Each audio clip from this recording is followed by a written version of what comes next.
More people are now boating and more oysters are now growing in local waterways, thanks to the work of environmental groups. The Chesapeake Bay, Elizabeth River, and Lafayette Rivers are all meeting benchmarks for cleaner water unheard of just a short time ago.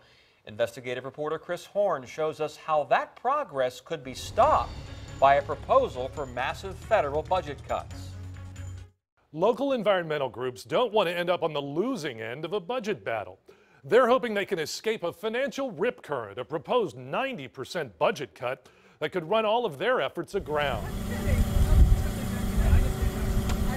Here's a concrete example of how life on the Lafayette has improved in recent years. And these are humongous. They have all different other critters. They have anemones on there and mussels. And what is the main? Is that an squirt. oyster or what? This whole thing is an oyster. Wow, it's all one single oyster. One single oyster.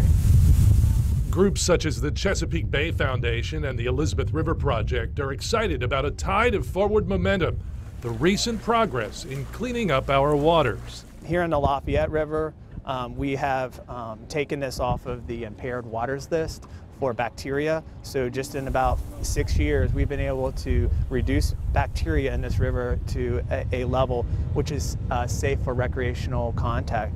And that's huge. We hadn't seen that type of progress in years. But they also worry that the money needed to keep it going could nearly dry up.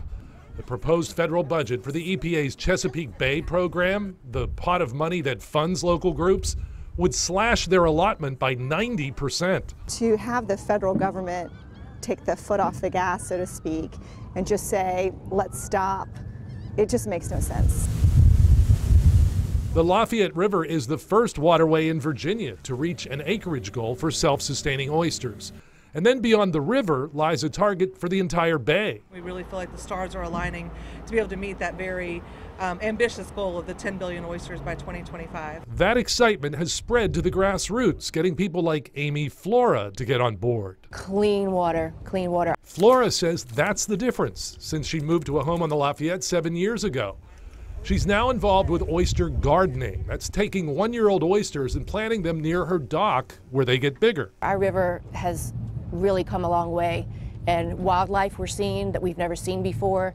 Seahorses, there's a river otter that lives right off of our dock, and minks, dolphin are out here all the time. We're seeing results. We're at a really exciting point. In addition to oyster restoration, the money goes toward habitat creation and the prevention of pollution. Most grants require a local match. It's important for people to realize that these are not just funds handed out, any stakeholder involvement. Now we're seeing progress, and if we see the funding go away, then we won't be able to keep those efforts up. There's just no reason to stop now.